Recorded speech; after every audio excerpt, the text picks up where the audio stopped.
There are a lot of places to explore in West Texas, a lot of hidden gems, but tonight we're taking you to the biggest, the 14th, she can't read tonight. It's the 14th largest national park in the nation. It's just 4 hours from Midland, but it's a busy time of year for Big Bend. Nathan, if I'm planning a trip, what do I need to know? Well, Tatum, I learned the hard way that you're going to need more than just one day to explore. Big Bend is a bucket list item in West Texas, but with the Blue Bonnets coming up, it's going to be very busy. So I visited a park ranger who literally lives and breathes Big Bend. He has some good advice if you're planning a trip. Take a look.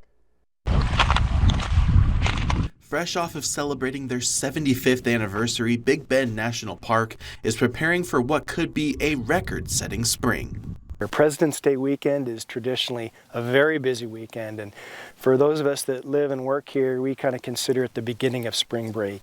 Tom Vandenberg is a park ranger interpreter at Big Bend. His job is to oversee visitor services around the park, and his career has taken him from the Chihuahuan Desert here in West Texas to the last frontier. But it's always been Big Bend where he found a special connection. I started here in the late 90s, fell in love with it then, raised my kids here in Big Bend National Park, and then my career took me to some other parks in Alaska for 15 years, and I've been back now for 2. Glad to be back in one of my favorite places in the world. For first-time visitors, Vandenberg says Big Bend can be deceivingly small, so make sure you budget enough time for your trip. Most visitors that come here that have a pretty complete Big Bend experience, 3 days is a pretty good amount of time. If you're like me and only have the day, worst case scenario, you just have to go back. From the woodlands in the Chisos Basin to the Rio Grande carving its way through Santa Elena Canyon, Texas's gift to the nation gives you over 800,000 acres to explore. The 4-hour drive from the basin is worth it solely for the escape from civilization and the peace and quiet you can find if you're off on your own. Some point along the way, just stop and get out and listen, because it is a quiet, quiet place. I didn't even know the last time I saw an airplane. We're way off the beaten path. We're not under flight paths. You actually have a better chance of seeing a satellite here at night than an airplane during the day. That's pretty profound.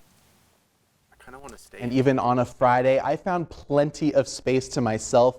But if you're planning an overnight stay, Vandenberg says it's best to reserve a campsite. You can do that at recreation.gov.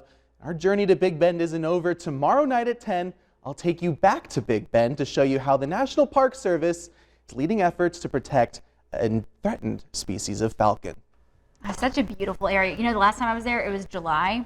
It was hot? Even 120 in the shade. Oh, so goodness. Now is the time, certainly, to go. And especially with the Blue Bonnets coming. I cannot wait to go back down and see those. It really is gorgeous. So if someone's headed out to the Big Bend this weekend, they should probably perhaps prepare for rain. That's in the forecast. Yeah, you actually might need an umbrella if you're headed to Big Bend this weekend. Could see a couple of showers down there and here in the basin too.